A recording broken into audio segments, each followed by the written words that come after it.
Hello student, I am your social study faculty Anu Sharma. Chapter को start करने से पहले मैं चाहूँगी कि मैं आपको आज बताऊँ कि जो हमारा न्यू सिलेबस है, रिवाइज सिलेबस है, वो क्या है। Due to corona virus, due to this pandemic, government has revise the syllabus. So सबसे पहले मैं आपको ये बताऊंगी कि कौन से चैप्टर इस सेशन में आ रहे हैं, कौन से चैप्टर्स को आपको पढ़ना है, कौन से चैप्टर्स को आपको नहीं पढ़ना है। Let's see. मैंने यहाँ पर ये हमारे चैप्टर्स के नेम हैं। सबसे पहले हिस्ट्री है। हिस्ट्री में फर्स्ट, सेकंड, थर्ड ये 3 चैप्टर आ रहे हैं। 4th और 5 चैप्टर नहीं आ रहा है। इसके बाद अगर हम बात करें जियो की, तो जियो में फर्स्ट और सेकंड चैप्टर आ रहा है। थर्ड चैप्टर सिर्फ मैप के पर्पज़ का, यानी ये ड्रेनेज वाले चैप्टर में सिर्फ आपको जितने भी मैप्स दिए हुए हैं उन्हें देखना है। उसके बाद क्लाइमेट चैप्टर आ रहा है। Natural vegetation and wild life का चैप्टर आ रहा है। उसके बाद पॉपुलेशन वाला चैप्टर नहीं आ रहा है। इसके बाद अगर हम इकोनॉमिक्स की बात करें तो अगर हम यहाँ पे इकोनॉमिक्स की बात करें तो वो chapter number 1 story of village Palampur, people as resources, ये आ रहा है। ये चैप्टर आ रहा है। पॉवर्टी एज अ चैलेंज, ये चैप्टर भी आ रहा है। लेकिन फूड सिक्योरिटी इन इंडिया ये चैप्टर नहीं आ रहा है। अगर हम पोल साइंस की बात करें तो फर्स्ट व्हाट इज़ डेमोक्रेसी वाला चैप्टर आ रहा है। कॉन्स्टिट्यूशनल डिज़ाइन वाला चैप्टर आ रहा है। इलेक्ट्रल पॉलिटिक्स आ रहा है। वर्किंग ऑफ इंस्टीट्यूशन आ रहा है। लेकिन डेमोक्रेटिक राइट्स नहीं आ रहे। तो ये कुछ इंफॉर्मेशन है ताकि आपको ये पता चल सके कि आपको किन चैप्टर्स को पढ़ना है, किन चैप्टर्स को प्रिपेयर करना है अपने एग्जाम्स के लिए, और किन चैप्टर्स को सिर्फ क्या करना है, सिर्फ देखना है कि भाई उस चैप्टर में क्या है और क्या नहीं है। सो ये आपके लिए कुछ एक्स्ट्रा इन्फॉर्मेशन थी। आई होप आपको अच्छा लगा हो, और मैं चाहती हूँ कि आप लोग अपनी बुक्स में कहीं पे भी टिक कर लें कि कौन से चैप्टर आ रहे हैं और कौन से चैप्टर नहीं आ रहे हैं। हम आगे वो अपना सिलेबस है वो इसी रिवाइज सिलेबस के अकॉर्डिंग हम कैरी फॉरवर्ड करेंगे। तो मुझे ये कंप्लेन नहीं आनी चाहिए फिर कि मैम आपने ये चैप्टर करवाया है और ये चैप्टर नहीं करवाया, क्योंकि इस जो भी सिलेबस है मैं उस सिलेबस को रिवाइज सिलेबस के अकॉर्डिंग ही लेके चलूँगी। यानी जो चैप्टर्स आ रहे हैं उसकी ही वीडियोस आपके पास पहुंच जाएंगी, और जो नहीं आ रहे हैं उनको आपको खुद से देखना होगा। सो let's begin the chapter. This is the chapter number 1 from Geo. Topic है इंडिया, साइज एंड लोकेशन। इस चैप्टर में हम पढ़ेंगे कि जो इंडिया है, भारत का साइज क्या है, लोकेशन क्या है, कौन से स्थान पर है, इन सब चीज़ों के बारे में हम इस चैप्टर में पढ़ेंगे। India is one of the ancient civilisation in the world. पूरी दुनिया में ये सबसे पुराना जो सिविलाइजेशन है वो इंडिया का है, ये माना जाता है। It has achieve multi factor psycho economic process during the last 5 decade. पिछले पाँच दशकों में, 5 डिकेड्स में ये जो इंडिया है, इंडिया की साइको इकोनॉमिक है, उसने बहुत प्रोग्रेस किया है। It has move forward displaying remarkable progress in the field of the agriculture. और जो मूवमेंट है, डिस्प्ले जो रिमार्केबल प्रोग्रेस किया है हमारे देश ने किस क्षेत्र में, एग्रीकल्चर के क्षेत्र में, इंडस्ट्री के क्षेत्र में, टेक्नोलॉजी के क्षेत्र में, और ओवरऑल इकोनॉमिक डेवलपमेंट हमारे देश का हुआ है। India has also contribute significant to the making of world history. World history को बनाने में इंडिया का भी एक महत्वपूर्ण योगदान रहा है।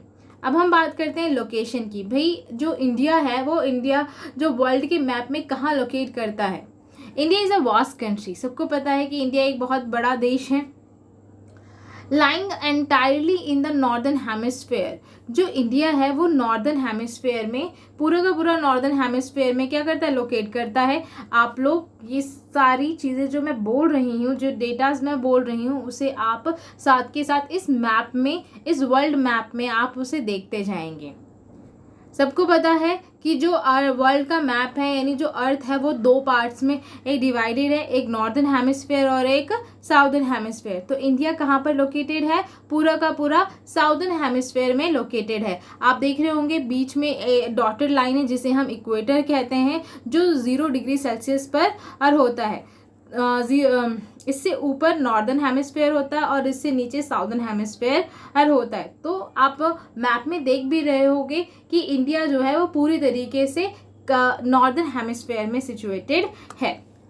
अगर हम बात करें कि the main land extend between latitude, अगर हम इसके लैटिट्यूड और लॉन्गिट्यूड की बात करें तो जो इंडिया है वो 8.4 degree north and 37.6 degree north में सिचुएटेड है लैटिट्यूड में, और लॉन्गिट्यूड में बात करें तो 68.7 degree Celsius and 97.25 degree Celsius में लॉन्गिट्यूड में ये सिचुएटेड है। आप लोग देख सकते हैं यहाँ पर डिग्रीज ऊपर लॉन्गिट्यूड की भी डिग्री दे रखी है और लैटिट्यूड की भी डिग्रीज दे रखी है। आगे चलते हैं हम। The Tropic of Cancer divides the country into the almost 2 equal part. जो ट्रॉपिक ऑफ कैंसर है वो हमारी कंट्री को क्या करता है? लगभग 2 बराबर भागों में बांटता है। आप सबको पता होगा कि जो ये बीच वाली जो डिग्री 0 डिग्री सेल्सियस होता है वो इक्वेटर होता है, और उससे ठीक ऊपर यानी 30 डिग्री के पास जो लाइन होती है वो किसकी होती है? ट्रॉपिकल ऑफ कैंसर की लाइन होती है, जो कि भारत को 2 बराबर भागों में बांट रहा है। To the south east and the south west of the mainland lies the Andaman and Nicobar island and the Lakshadweep island in bay of Bengal. जो भारत का साउथ ईस्ट और साउथ वेस्ट एरिया है, मेन लैंड है वहाँ पर अंडमान एंड निकोबार आइलैंड है और एंड लक्षद्वीप आइलैंड है, जो कि बे ऑफ बंगाल में है और अरेबियन सी में है। अगर हम नेक्स्ट टॉपिक है हमारा size. The land mass of India has an area of 3.28 million square kilometre. अगर हम भारत के कुल क्षेत्रफल की बात करें तो ये कितना है? 3.28 मिलियन स्क्वायर किलोमीटर। जो टोटल एरिया है इंडिया का, जो टोटल एरिया है वो पूरी टोटल जियोग्राफिकल जो पूरी दुनिया का जो टोटल क्षेत्रफल है उसका 2.4% है। यानी जो एरिया इंडिया का जो एरिया है वो टोटल दुनिया में जितना भी क्षेत्रफल है उसका 2.4% है। इसके बाद इंडिया जो है वो दुनिया का सातवां सबसे बड़ा देश है। India has a land boundary of about 15,200 kilometre. India की जो बाउंड्रीज है वो 15,200 किलोमीटर तक की फैली हुई है, और टोटल कोस्ट लाइन जो तटवर्ती मैदान हैं जो वो इंडिया के वो लगभग 7,516.6 किलोमीटर तक फैले हुए हैं, जिसमें अंडमान निकोबार और लक्षद्वीप को भी इंक्लूड किया गया है।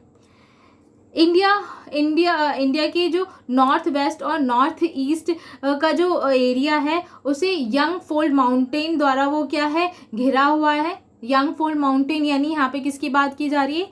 ग्रेट हिमालय की बात की जा रही है, माउंट एवरेस्ट की बात की जा रही है। South of about 22 degree north latitude it began to taper and extend toward the Indian ocean. उसके बाद साउथ में 22 डिग्री ही नॉर्थ में जाकर 22 डिग्री नॉर्थ लैटिट्यूड से ये जो इंडिया है वो क्या का होना शुरू हो जाता है? शंकु के आकार का होना शुरू हो जाता है और इंडियन ओशन की तरफ बढ़ता चला जाता है। ओशन ये समुद्र को 2 भागों में बांटता है। एक हो जाता है हमारा अरेबियन सी वेस्ट में, और ईस्ट में हमारा बे ऑफ बंगाल हो जाता है, और सबसे नीचे पॉइंट पे कौन सा सी होता है? इंडियन ओशन होता है। इसके बाद नेक्स्ट है यहाँ पर बताया भी गया है इसके बाद ये कहा गया है कि जो ईस्ट वेस्ट इंडिया का जो मेन लैंड का एक्सटेंशन है वो ईस्ट वेस्ट की कंपैरिजन में नॉर्थ साउथ में इसका एक्सटेंशन क्या है, ज़्यादा है। Gujarat to Arunachal Pradesh there is a time lag of 2 hour. अगर हम गुजरात जो कि इंडिया के वेस्ट में है और अरुणाचल प्रदेश जो कि इंडिया के ईस्ट में है, इन दोनों स्टेट्स में जो टाइम का गैप होता है वो 2 घंटे का होता है। इसके बाद time along the standard meridian of India passing through the Mirzapur in UP is taken as the standard time for the whole country. इसीलिए एक स्टैंडर्ड टाइम लिया गया है, कहाँ का, यूपी के मिर्ज़ापुर का। यानी जो यूपी का जो मिर्ज़ापुर का जो वो इलाका है या जो वो जिस पॉइंट पर और स्थित है उस पॉइंट के टाइम को स्टैंडर्ड टाइम माना गया है। The latitude extend influence during the day and night, यानी कि जो लैटिट्यूड का जो एक्सटेंड है वो डे और नाइट में भी क्या कर देता है, फ़र्क कर देता है। One moves from south to north, अगर कोई साउथ टू नॉर्थ जाता है तो दिन और रात में भी, दिन और रात के समय में भी क्या आ जाता है, फ़र्क आ जाता है। इसके बाद हम आगे देखते हैं, ये हमारा कुछ यहाँ पर डेमो 7 यहाँ पर आपको बताया गया है। ये ग्राफ आपको रिप्रेजेंट करता है कि एरिया के हिसाब से कौन कौन सा जो देश हैं वो कौन कौन से देश एरिया के हिसाब से बड़े हैं। तो यहाँ पे बताया गया है United nation demographic year book है 2015 के हिसाब से। तो यहाँ पर बताया गया जो रशिया है 7 largest country of the world, ठीक है। जो रशिया है उसका डेमोग्राफिक एरिया जो है वो 17.09 है। वैसे ही उसके बाद कनाडा है, उसके बाद यूएसए है, फिर चेन्नई है, ब्राज़ील है, ऑस्ट्रेलिया है एंड देन फिर इंडिया है। यानी ये एरिया के हिसाब से जो कंट्रीज़ हैं उनके बारे में बताया गया है। तो इस ग्राफ में दिखाया गया है इस चीज़ को। इसके बाद बात करते हैं India and the world, India और बाकी दुनिया के बारे में इसमें बात करते हैं। India, the Indian land mass has a central location between the east and west Asia. जो इंडिया का जो लैंड मास है, भूभाग है, वो ठीक ईस्ट और वेस्ट एशिया के बीच में है। India is southward extension of Asian continent. जो इंडिया है वो साउथवर्ड यानी एशिया कॉन्टिनेंट का साउथवर्ड का एक्सटेंशन है, यानी दक्षिणी भाग का एक्सटेंशन माना जाता है। The trans India ocean on routes which connect the country of Europe in the west and the country of East Asia। इसके बाद इन्होंने कहा जो इंडियन ओशन है वो क्या करता है, वो यूरोप वो कनेक्ट करता है यूरोप को वेस्ट से, और ईस्ट एशिया को क्या करता है, कनेक्ट करता है। यानी जो इंडिया के ओशन जो है वो ईस्ट एशिया को और वेस्ट यूरोप को कनेक्ट करते हैं। इसके बाद इन्होंने कहा Deccan peninsular protrude into the Indian ocean thus helping India to establish close contact with West Asia Africa. इसके बाद इन्होंने कहा कि जो इंडियन ओशन है वो कनेक्ट करता है इंडिया को वेस्ट एशिया से, अफ्रीका से, यूरोप से and western coast and south east and east Asia से और ईस्टर्न कोस्ट से। तो जो इंडिया के जो इंडियन ओशन है वो इंडिया को इन देशों से क्या करता है, कनेक्ट करता है। India's eminent position in Indian ocean which justifies the naming of ocean after it. जो इंडिया की पोजीशन है, इंडिया की पोजीशन की वजह से इस ओशन को इंडियन ओशन कहा गया है। इसके आगे पढ़ते हैं हम। ये एक मैप दिया हुआ है जिसमें बताया गया है कि जो एक्सटेंशन है एक्सटेंट और स्टैंडर्ड मेरिडियन जो है वो किस तरीके से लिया गया है। जैसे मैंने बताया कि अरुणाचल प्रदेश और गुजरात दोनों के टाइम में 2 घंटे का फ़र्क होता है। इसके बीच में यूपी में जो मिर्ज़ापुर आता है, जो कि ये लॉन्गिट्यूड 82.30 डिग्री लैटिट्यूड पर स्थित है, वहाँ के टाइम को क्या माना गया है? स्टैंडर्ड टाइम माना गया है। यानी इस पॉइंट पर आप देख रहे होंगे जहाँ पर 82.30 डिग्री सेल्सियस है। आगे बढ़ते हैं हम। ये वर्ल्ड का मैप है जो रिप्रेजेंट करता है एयर रूट और सी रूट को। यहाँ पर जो रेड लाइन है वो एयर रूट को रिप्रेजेंट करती है और जो डॉटेड लाइन है वो सी रूट को रिप्रेजेंट करती है। यहाँ पे ये बताया गया कि जो इंडिया है वो बाकी देशों से किस किस तरीके से कनेक्टेड है। ठीक है, आप लोग देख भी सकते हो इसे। आगे चलते हैं। India's contact with the world have continued through ages, but her relationship through the land route are much older than her maritime contact। यानी कि जो इंडिया के ये जो संबंध है वो बाकी दुनिया से वो बहुत पुराने संबंध है, बहुत पुराने संबंध है। Through the land routes are much older, और बहुत पुराने रिश्ते हैं। जो लैंड रूट्स थे वो बहुत पुराने टाइम से क्या है, चलते आ रहे हैं। यानी लैंड रूट्स के माध्यम से जो इंडिया है वो बाकी देशों के साथ क्या था, कनेक्टेड था। Various passes across the mountain in the north have provided passage to the ancient travelers। बहुत सारे ऐसे ट्रैवलर्स हुए हैं जो कि नॉर्थ में पहाड़ों के माध्यम से, इन्हीं पहाड़ों से हमारे देश में यात्रा करते हुए आए भी हैं। Ocean restricted such integration for a long time. हालांकि बहुत समय तक जो समुद्र थे उन्होंने इंडिया में आने में लोगों को परेशान किया है, लेकिन These routes have contributed in the exchange of idea and commodities since ancient time। लेकिन ये जो रूट थे इन्होंने मदद की है आइडियाज़ और कमोडिटीज़ को चेंज करने में बहुत मदद करी है पुराने समय से।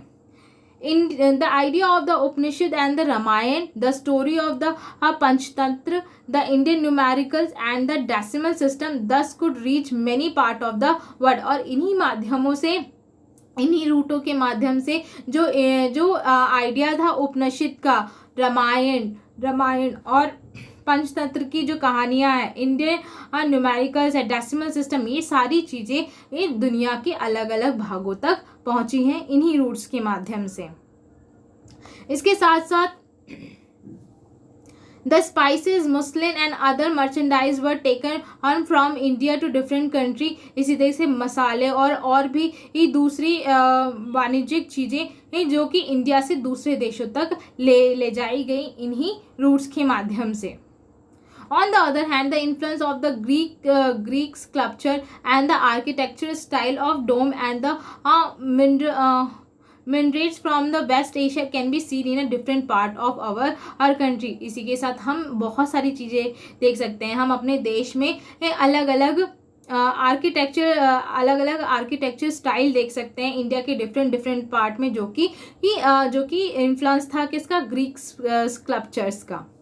तो जो इंडिया के जो रूट्स थे, जो लैंड रूट्स थे, जो ओशन रूट्स थे, वो उनके माध्यम से इंडिया एंशिएंट टाइम से क्या था, वर्ल्ड के दूसरी कंट्री से कनेक्टेड था। और इसके सबूत हमें आज भी देखने को मिलते हैं हमारे मॉन्यूमेंट्स में, हमारे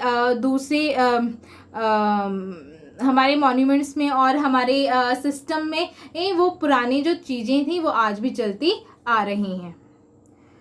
ओके गाइज, आज के लिए बस इतना ही। Thank you so much.